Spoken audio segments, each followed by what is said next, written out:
What is up, everybody? Welcome back to another video. Today we're talking about the best 4.5 star lens you can get for your Sony camera, and it's under $100. Welcome back to the channel, everybody. I am super excited to be reviewing the Meike 35mm 1.7 f-stop manual lens. Super long name, but this lens has honestly been incredible for me. I've had this lens for just under a day. I actually bought it yesterday and I had same-day shipping. Thank you, Amazon. I love same-day shipping. Honestly, this lens has been awesome. This lens has given me incredible pictures. I haven't really tested it a lot with video, but stay tuned in the video and I will be showing you some examples of what I've gotten with this lens. But before we get into the specs and everything with the lens, let's go ahead and see what is in the box. The lens comes in a box that doesn't seem to be too bad of quality. When you first open the box, you are greeted with a little foam piece, and one of the first things that you receive is a cleaning cloth. This cloth will be nice to have to clean the lens and everything like that. You get a little manual that appears to be in another language. There is some English on there though. Next, you get this nice little nylon bag. This should come in handy if you ever need to transfer the lens. I have a separate camera bag, so this probably won't be used very often, but it is very nice to have. And most importantly, the lens. Now, it came in this little weird plastic bag, which kind of surprised me, but I think it was meant to be able to keep moisture out. So I guess I'm very thankful that it came in a bag like this.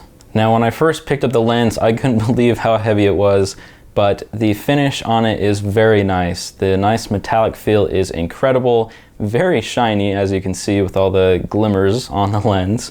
The whole thing is made of metal besides the back. Lastly, you got this little paper in it with all their socials, and that was everything in the box. So now let's go ahead and talk about the specs of the camera. First and foremost, it is incredibly priced. It comes in at just $70 US.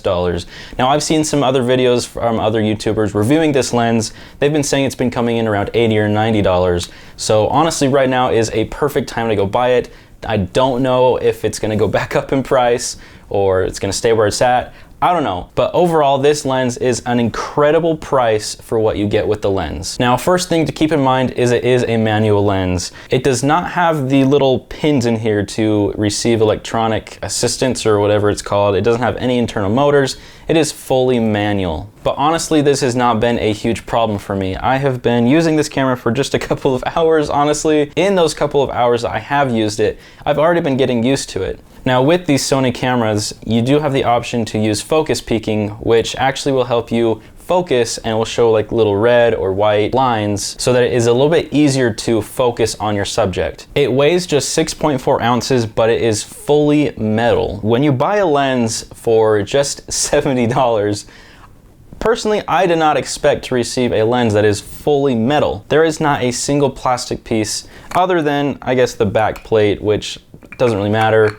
You probably won't be using this very often, but it is very strong plastic and it protects the back part of the lens really well. But the rest of the lens is fully metal, which is absolutely incredible. Even the lens cap on front is metal. This honestly has really helped out a lot in the little bit of time that I've had.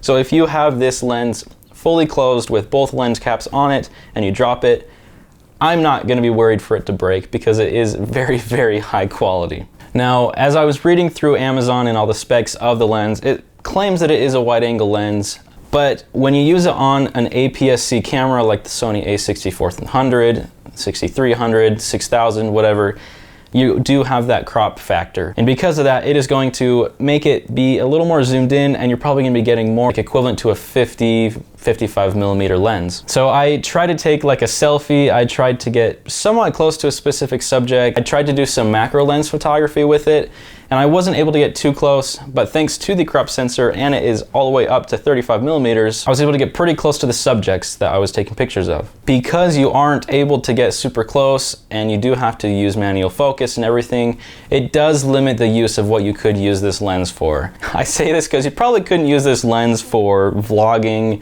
or recording a specific person walking with a lot of movement.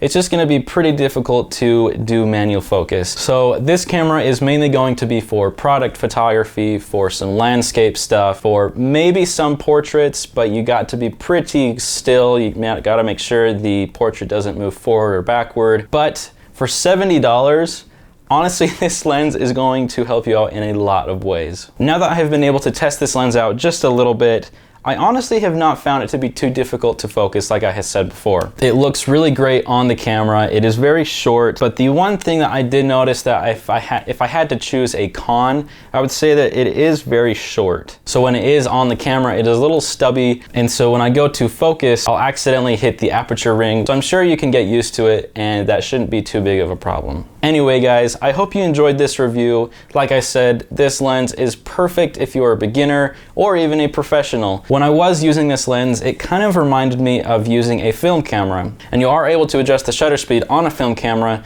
So if you just set the ISO to 100 at the lowest setting, then you can actually practice for using a film camera if you ever use that in the future, which I actually have never used, but I'm assuming this is pretty similar to a film camera. Anyway, overall, this has been a great lens, and I plan on using this for a lot of my product photography. Anyway, guys, I hope this was a good review to help you guys decide whether or not to get the lens.